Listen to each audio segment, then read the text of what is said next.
On December 24th, 2002, in Modesto, California, a woman named Laci Peterson was reported missing. I can't wait to meet you, Connor. It's almost time, my little love. What began as a missing person case quickly turned into one of the most closely followed investigations. In the United States, filled with media attention, public speculation, and a timeline that would be examined in every detail. The report came from her husband. He shared that he had last seen her. The morning of his fishing trip, everything seemed normal to you? Laci was at home, and there were no signs of distress. But as hours passed and she did not return, concern began to grow.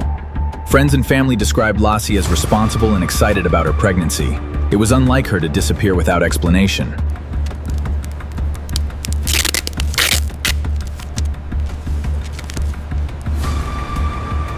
The situation drew attention quickly, not only because of the circumstances, but also due to its emotional impact. The last confirmed sighting placed her at the rest stop on Highway 97. We needed to know who she spoke to there. But as the investigation continued, inconsistencies began to surface. One of the key turning points came in when detectives discovered that Scott had been involved in an extramarital relationship. This revelation changed the direction of the investigation.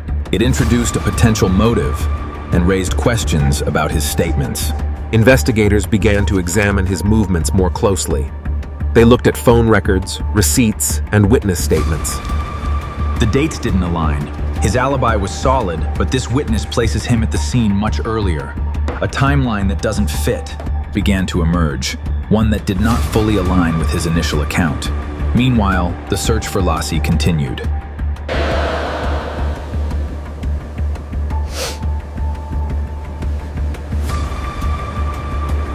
Into a national story. Public interest grew, and opinions began to form, even before all the facts were known. Then, in April 2003, a major development occurred. Along the shoreline of San Francisco Bay, remains were discovered. Shortly after, another set of remains was found nearby.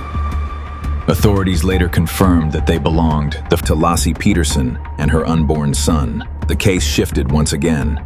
What had started as a missing person situation had now taken a more serious turn. He was taken into custody. The trial that followed became one of the most high-profile in modern history.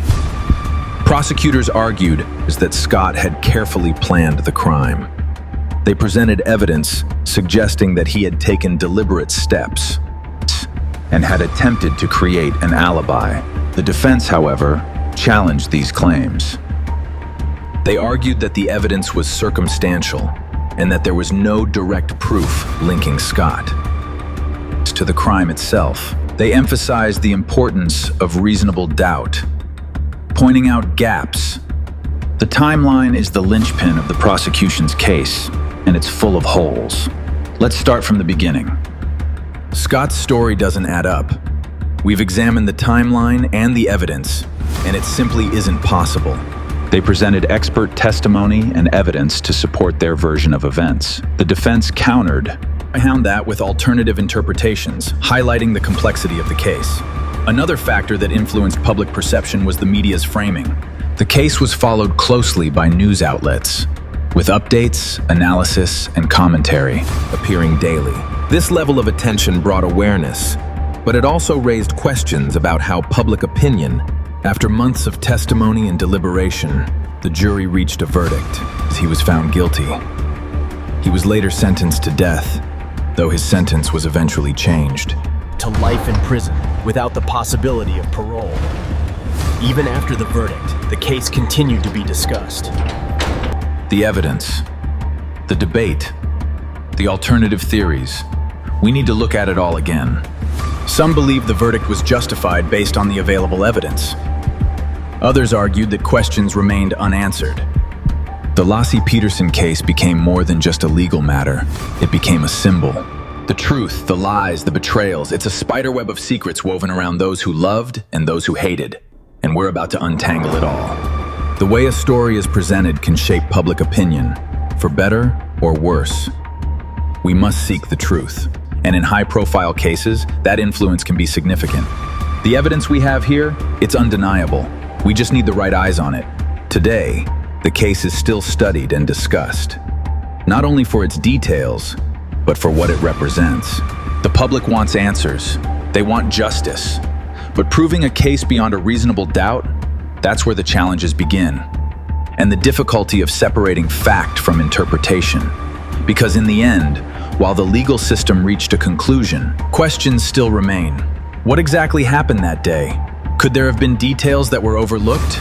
And how do we balance evidence with uncertainty in cases where the truth is not immediately clear? The story of Laci Peterson is not just about a crime. It is about the search for answers. And the reality that sometimes, even after a verdict is reached, the conversation does not end.